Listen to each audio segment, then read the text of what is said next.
Hey guys, I'm Simulator Tech, and today I'm going to be building out the LTC Nimbleback NB831. It's an exploded 75% keyboard with a knob, and it's LTC's first attempt at a gasket-mounted keyboard. It costs $90, and I got this board in black, but it can also come in white as well. First things first, let's take a look at what this board has to offer in terms of features. It has Perky Rgb Lighting that you can adjust in their software, as well as with a couple hotkey combinations. It also supports wired and wireless connectivity using Bluetooth, a 2.4 GHz receiver, and a USB-C port. For the keyboard itself, it's a plastic build and it comes with some really cheap keycaps and garbage Chinese red switches, but I'll be replacing both of those later. As I stated before, this is LTC's first attempt at a gasket-mounted keyboard, and upon disassembling the board, we can see that the top and bottom cases have some silicone doodads on them. There's also some really nice case, PCB, and plate foam, which is really nice to see on a board this cheap. There are these little plastic things that stick up in the case, which I assume keeps the board more stable. I don't know about this design, but it makes the board way more stiff than it needs to be. But to be fair, it uses a steel plate, so I wouldn't expect it to be very flexible anyways. It comes with a north-facing hot swappable PCB, so if you're planning to use cherry profile keycaps, then make sure you get long pole switches, otherwise you're gonna have interference. The stabilizers are plate mounted, which is not great, but to be fair, they're not that bad. To replace the red switches that this board originally came with, I'm going to be using some of LTC's own Holy Panda switches. The color scheme is meant to resemble Drop's Holy Panda switches, but the materials are completely different. The housing and stem materials aren't listed, but the pole is super long and bottoms out at 3.2 millimeters. 3.2 millimeters, huh? That's definitely above average. I lubed these with 205G0 on the stems only, and I oiled the springs to reduce the pinging. Right now on LTC's website, these cost about 73 cents per switch, which is pretty expensive, but to be fair, these are some of the better tactiles I've tried. Keep in mind I have used Drop Holy Pandas before. For the keycaps, I'm using KeyMonkey's XDA Doodle keycap set. These are on sale for $18, and I would highly recommend checking them out. For the price, these are unbeatable.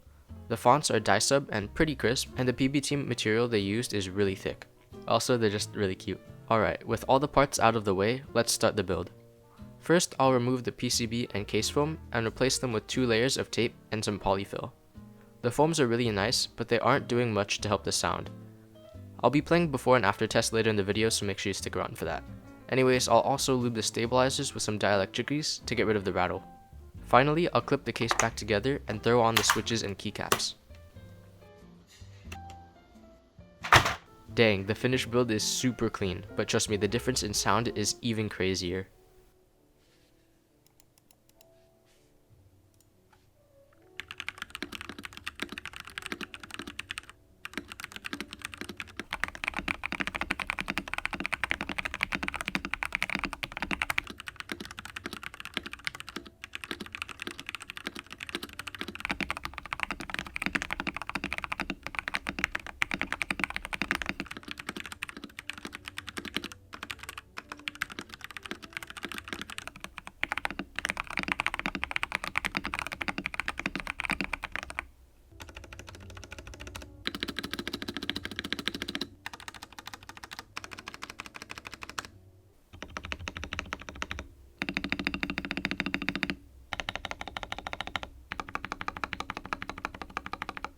Okay, what the heck. The sound profile is really nice and absolutely amazing compared to what it sounded like before. What surprised me the most was the switches. The tactility is really sharp and satisfying. The tape mod and polyfill really helped clean up the sound, and the keycaps being thicker than the included ones also helped. Overall, this board is really good, if you're willing to mod it.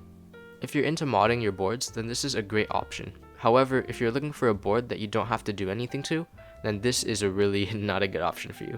Now, would I recommend this board? Well, kind of. With so much competition in the budget 75% category, it's really difficult to recommend this board. For example, Acco's 5075S pre-built comes with better switches and keycaps and overall has a better build quality. The difference is the Acco 5075S is constantly out of stock due to its popularity, and LTC has a lot of price drops after their boards are released. In fact, you can save 10% on this board when you use the code on screen. It'll also be in the description if you want that. Anyways, that's all I have for you guys today.